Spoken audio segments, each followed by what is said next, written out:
It was a dark, rainy night in late October when Sarah decided to drive across the state to visit her sister. Having just finished a long shift at the hospital where she worked as a nurse, she was tired but eager to spend the weekend relaxing in the countryside. The forecast had warned of a storm, but Sarah was accustomed to driving in poor conditions and felt confident in her ability to handle it. She packed her car, a sturdy old sedan, with an overnight bag and some snacks for the road, and set off into the night. The rain began as a drizzle but soon intensified into a torrential downpour. The headlights of Sarah's car barely cut through the darkness, and the wipers struggled to keep the windshield clear of the relentless rain. Despite the worsening weather, the road was surprisingly busy, with headlights appearing and disappearing into the gloom. About 2 hours into her journey, as she navigated a particularly lonely stretch of highway surrounded by dense forest, Sarah noticed a car pulled over on the shoulder. It was an old, beat-up station wagon, and it seemed to be abandoned. Concerned that someone might be in trouble, she slowed down as she approached, peering through the rain-smeared windows to see if there was anyone inside. As she drew closer, Sarah could make out a figure in the driver's seat, slumped over the wheel. Fearing a medical emergency, she pulled over and parked behind the station wagon, grabbing her flashlight and umbrella before stepping out into the rain. The wind howled around her, whipping her coat and pulling at her umbrella as she made her way to the other car. Knocking on the fogged-up window, Sarah shone her flashlight inside, trying to get a better look at the person. There was no movement. She tried the door, and finding it unlocked, she opened it cautiously. A foul, musty smell emanated from inside the car. The figure in the driver's seat was a man, middle-aged, his skin pale and clammy to the touch. Sarah checked for a pulse, but there was none. He was clearly deceased. Shaken, Sarah dialed 911 and explained the situation to the dispatcher. She was advised to wait in her car for the police to arrive. As she sat in her car, the wind and rain battering against it, she felt an eerie sense of isolation. The road was empty now, the other headlights gone, leaving her alone with the storm and the dead man in the car behind her. After what felt like an eternity, the flashing lights of a police cruiser appeared in her rearview mirror. An officer approached her window, and she rolled it down to speak with him. He was a large man, his hat dripping with rainwater as he leaned down to her level. "What do we have here?" he asked gruffly. Sarah explained the situation, her voice shaky from the cold and the unnerving discovery. The officer nodded. "Stay here, I'll check it out." He walked over to the station wagon, his flashlight cutting through the darkness. After a few moments, he returned, looking perplexed. "There's no one in that car," he stated flatly. Confused and a bit frightened, Sarah insisted, "There was a man. I checked his pulse. He was dead." The officer, looking skeptical, suggested she might have been mistaken due to the stress and the bad weather. He agreed to check again. This time, Sarah watched intently as he opened the car door and looked inside. He shook his head. "Ma'am, there's nobody here." "Are you sure you're all right?" Disturbed by the officer's implication and trusting her own senses, Sarah got out of her car and joined him, the rain soaking her immediately. They both shone their flashlights into the car. It was empty, not a sign of the deceased man or the musty smell she had noticed before. The only thing that remained was a small, water-damaged photograph on the passenger seat, a picture of a man who looked remarkably like the one she had seen. The officer saw it too and frowned, a look of concern crossing his face. "I think you better come with me," he said, more gently this time. "We need to get to the bottom of this." As they drove away in his cruiser, Sarah turned back to look at the lonely stretch of road.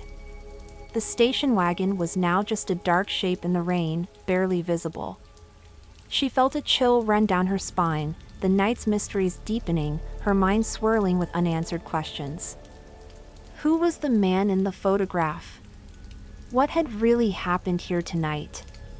And in the back of her mind, a deeper, more disturbing thought began to take root. Had she really been alone when she found the station wagon?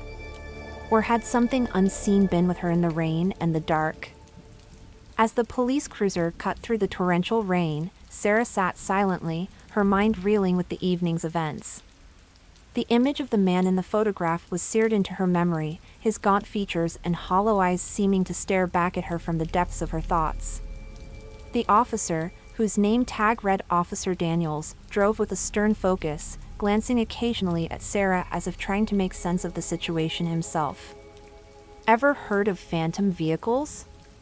Officer Daniels finally broke the silence, his voice deep and resonant over the sound of the rain. Sarah turned, her interest piqued despite her anxiety.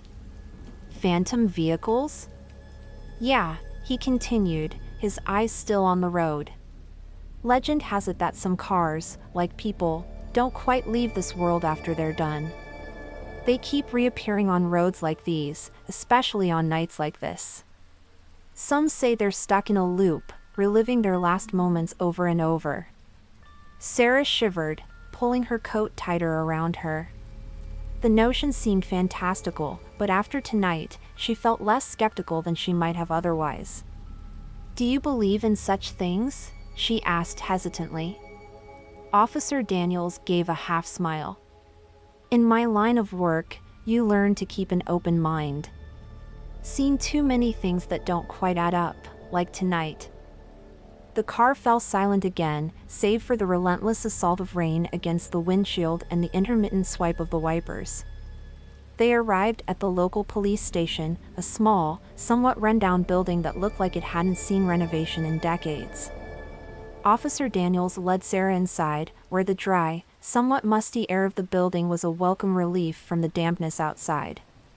Inside, they were met by a woman in uniform, who glanced up from her desk with a look of mild surprise. "What's this about, Dan?" she asked, eyeing Sarah curiously. "Found her out on Route 22, Jenny. Had a bit of a scare. Claims she saw a dead man in a car, but when I checked, there was nothing," Officer Daniels explained, handing over some paperwork. The woman, Jenny, nodded, her expression turning more serious. "All right, let's get you warmed up, dear," she said to Sarah, gesturing towards a small room off the main hallway. "I'll bring some coffee." As Jenny disappeared down the hall, Officer Daniels motioned for Sarah to sit. "We're going to review some recent reports, see if anything matches your story." "You sure you're up to this?" Sarah nodded, though her mind felt like a whirlpool of confusion and fear. She wanted answers, needed to understand what had happened, or at least confirm she wasn't losing her mind. They spent the next hour poring over reports of missing persons, unusual sightings on the roads, and any incidents involving abandoned vehicles. Nothing matched the description of the man Sarah had seen or the car she found him in. It was as if both had vanished into thin air, leaving no trace but the photograph and Sarah's vivid memories. As they worked, the storm outside grew more fierce, the wind howling around the building as if angry spirits were swirling in the night air. The power flickered once, then stabilized, casting eerie shadows across the flickering fluorescent lights of the station. Finally, Jenny returned with coffee, her face etched with concern. "Anything?" she asked, handing a steaming cup to Sarah. Officer Daniels shook his head, frustration evident in his features. "Nothing. It's like she said, no reports match up. It's a dead end." Sarah sipped the coffee, its warmth little comfort. "What now?" she asked, feeling more helpless than ever. "We keep digging," Officer Daniels replied. "Can't let this go. Something happened out there, and we need to figure out what. I'm going to drive you back to your car in the morning, see if we can pick up any new leads." The plan set, Sarah was shown to a small room where she could rest. The couch was old and worn but offered a place to lie down. As she settled in, the sounds of the storm seemed to grow louder, more personal, as if each gust of wind and each drop of rain was a voice, calling out to her, whispering secrets she couldn't quite grasp. Lying there, Sarah's thoughts drifted back to the photograph, to the man's haunting face. She realized with a start that she hadn't told Officer Daniels about it. Sitting up, she decided to retrieve it from her coat, thinking it might be a clue they'd overlooked. But as she searched her pockets, the photograph was nowhere to be found. Panic set in as she checked again, patting down all her pockets in a frantic search. It had vanished, just like the man and his car. Heart pounding, Sarah stood by the window, peering out into the darkness that enveloped the station. The rain beat against the glass in relentless sheets, distorting the night into a swirl of shadows and light. The parking lot was empty, save for the ghostly glow of street lamps that flickered intermittently in the storm. As she watched, a figure appeared in the downpour, moving towards the station with a slow, deliberate pace. It was hard to make out any details, but the silhouette seemed familiar, a haunting echo of the man she had seen in the car. Sarah's breath caught in her throat as she stepped back from the window, her mind racing with panic and disbelief. The figure stopped just outside the entrance, its head turning as if scanning the building. Sarah ducked below the windowsill, her heart pounding so loudly she was sure it could be heard over the storm. She waited, every second stretching into an eternity, until curiosity overcame her fear. She peeked over the ledge. The figure was gone. Rattled but needing to know more, Sarah left the room and quietly made her way down the hall to the front desk, where Officer Daniels and Jenny were discussing the night's events. They stopped talking as she approached, their expressions shifting to concern when they saw her pale face. "I saw someone outside," Sarah whispered, her voice trembling. "In the storm." They were watching the station. Officer Daniels stood abruptly, his chair scraping against the linoleum floor. "Stay here," he instructed, moving towards the door with purpose. Jenny followed him, casting a worried glance back at Sarah. Left alone, Sarah paced the small lobby, her mind a whirlwind of thoughts. She felt trapped in a nightmare, each moment spiraling deeper into fear and confusion. She thought about leaving, about running away from this haunted night, but the storm outside was too fierce, and the unknown too intimidating. Minutes later, Officer Daniels returned, soaking wet and visibly frustrated. "There's no one out there now," he said, shaking his head. "Are you sure you saw someone?" Sarah nodded, the certainty of what she had seen anchoring her despite the chaos of the night. "Yes, I'm sure. It looked like the man from the car." Officer Daniels exchanged a glance with Jenny, who frowned, her brows knitting together in concern. "This is getting stranger by the minute," Jenny said. "Dan, maybe we should—" The lights flickered then went out, plunging the station into darkness. A collective gasp filled the room, followed by the sound of the storm raging against the building, as if trying to breach the walls themselves. The emergency lights flickered to life, casting a dim, eerie glow across the lobby. Officer Daniels found a flashlight and handed another to Jenny.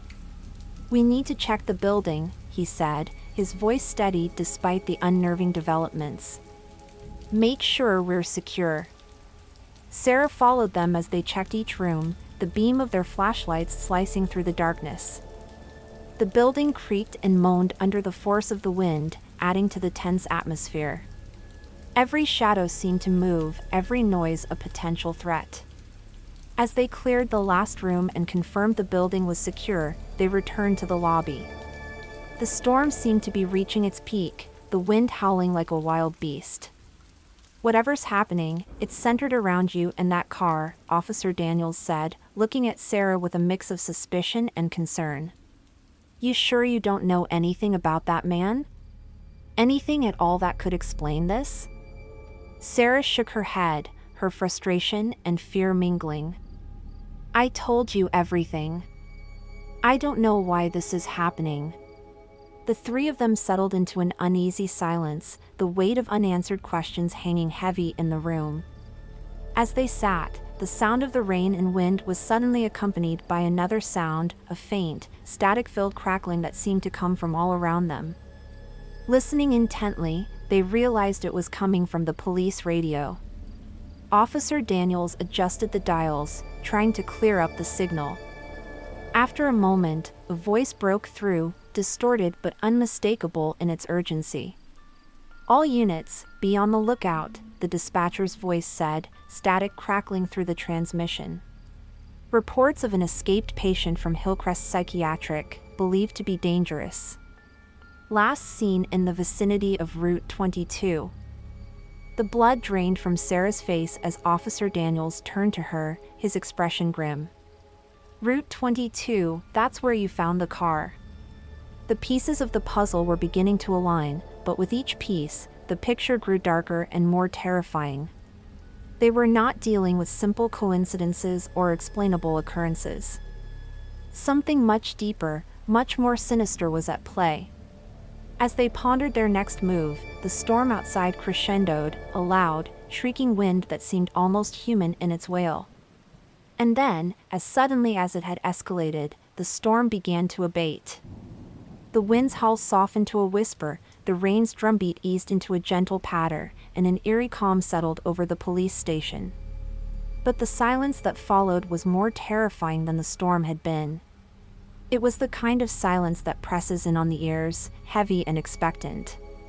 Sarah, Officer Daniels, and Jenny remained seated, the tension palpable. They exchanged uneasy looks, none wanting to acknowledge the dread that filled the room. The faint crackle of the police radio broke the silence intermittently, a reminder that the outside world was still there, still watching. Then, the front door of the station creaked slowly open.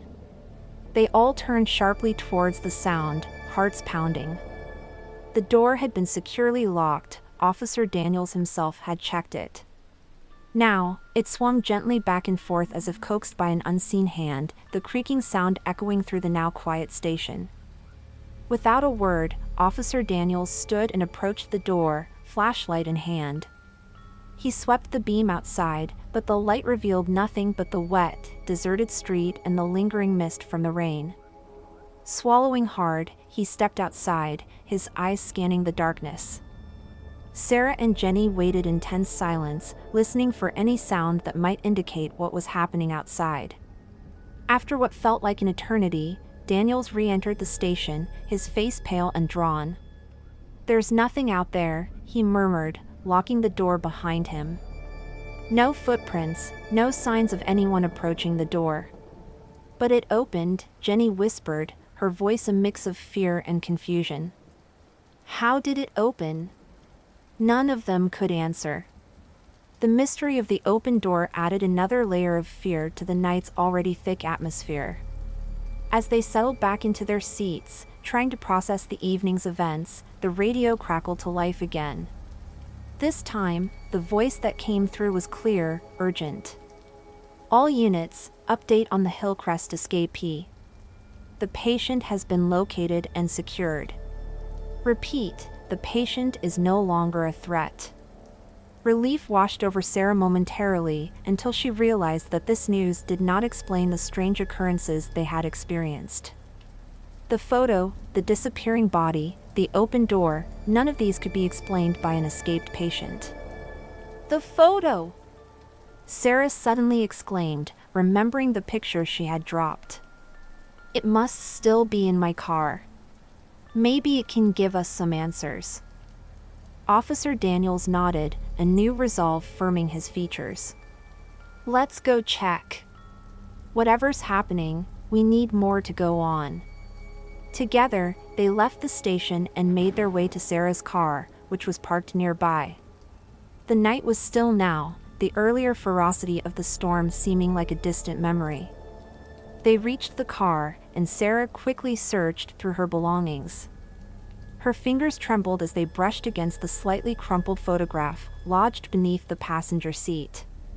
Bringing it into the light, they all peered at the image, a photo of a man, the same man Sarah had seen in the abandoned car. His eyes seemed to stare back at them, filled with an indescribable sadness. "Look at this," Jenny said, pointing to the back of the photograph where something was written. It was faded, but in the dim light, they could just make out the words, "Don't forget me."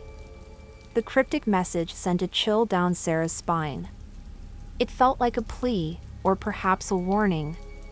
As they stood by the car, discussing the possible meanings behind the message, the air around them shifted suddenly.